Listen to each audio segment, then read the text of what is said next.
Welcome to Talent Hub Talk.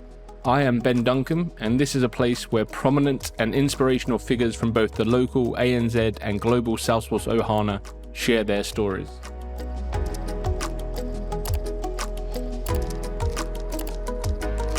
Welcome back to Talent Hub Talk. Today, I wanted to provide a quick update on what I saw during Q2 ending in June 2023 in the ANZ Salesforce market. So you may have heard my Q1 update a couple of months back. Wanted to jump back in and just record a quick update to spread messages across all of our listeners so they understand what I'm seeing in the market right now, or more so what I saw over the last 3 months. The first part of the quarter was definitely a bit slower than the end. So we have seen things pick up a little bit over the last few weeks. Things have definitely spiked a little bit. But the reality is that there are more Salesforce professionals available in the market right now than we have seen at all over the last few years. So yeah, we're definitely seeing more people on the market. And unfortunately, we are still seeing some redundancies affecting Salesforce professionals with a mixture of end customer businesses, smaller partners, and also Salesforce product companies making people redundant over the last few months. This hasn't been tied to any specific region. We're seeing people, unfortunately, being impacted across the board.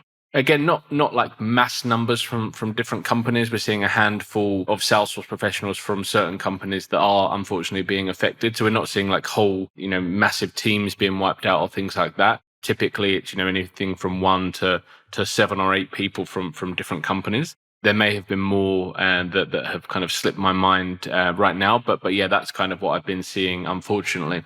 The good news is that some of the people that have been affected by these redundancies have managed to secure new opportunities quickly. And we are seeing numerous companies actively hiring for Salesforce talent. And although we're not seeing the same volumes that we saw in 2021 and 2022 in terms of the volume of vacancies that we saw back then, it is great to see that there are jobs out there. And some people have been able to secure roles really quickly when unfortunately they have been affected by these downturns and the redundancies that I mentioned.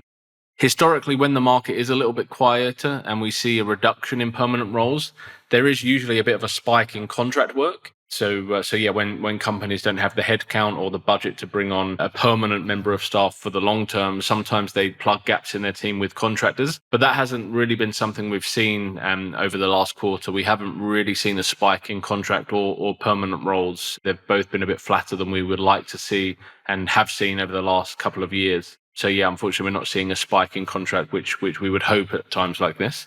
Many companies are currently preferring to hire directly when they do have a role and where possible. And I'm speaking to a lot of candidates that have become quite frustrated with their job search because they're applying for lots of roles and not hearing back. So yeah, we're seeing, if you look on a Salesforce role on LinkedIn, a job advert there, you'll notice that there are quite a few applicants for a lot of the roles out there. So the challenge that companies are finding, in some cases, they're receiving in excess of 100 applicants for a vacancy.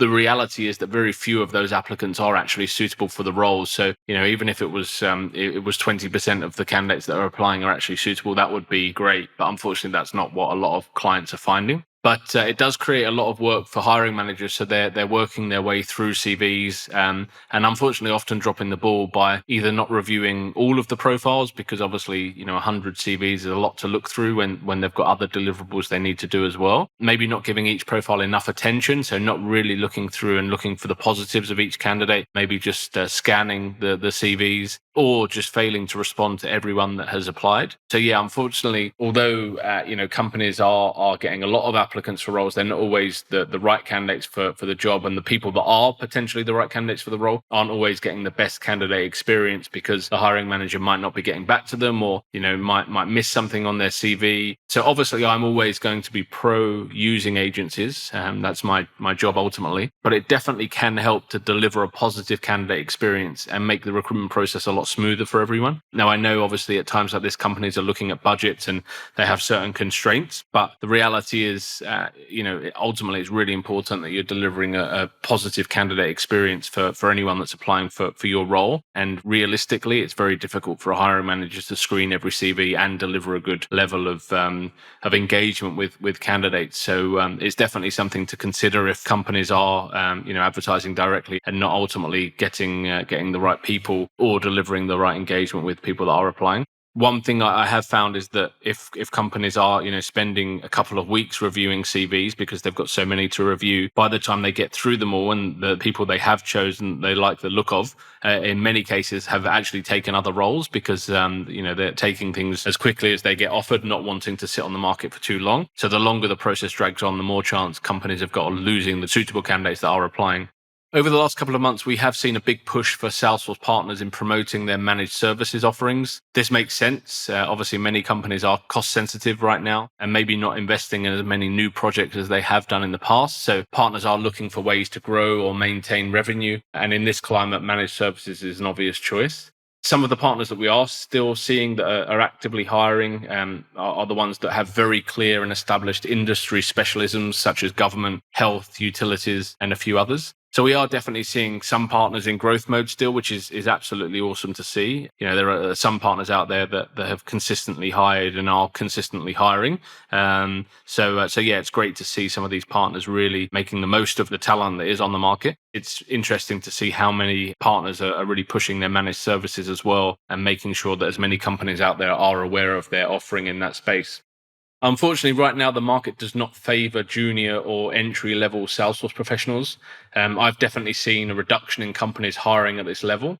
And I know it's really, really frustrating for people that have been lured into the ecosystem with promises of, lots of jobs, security, high earning potential. And right now, we are speaking to a lot of people that are really frustrated at their job search because they're just not getting opportunities to really get their foot in the door and prove themselves and really start to build out their Salesforce experience. So yeah, unfortunately, that's the kind of the space that we've seen affected most by this downturn in volume of opportunities. Because when companies are hiring, unfortunately, often they're looking for someone ready to hit the ground running and step into the role from day one. So I would love to be able to help more people who find themselves in this position where they have maybe cross-trained or have followed the path of trailhead and getting certified and things like that, and haven't been able to secure a role. It's something I'm really passionate about, helping people in this space. I'd love some input. If anyone knows any ways that we can help and support more people, then I definitely would love to hear from you. Because unfortunately, yeah, it's just not a kind market to people in this space at the moment.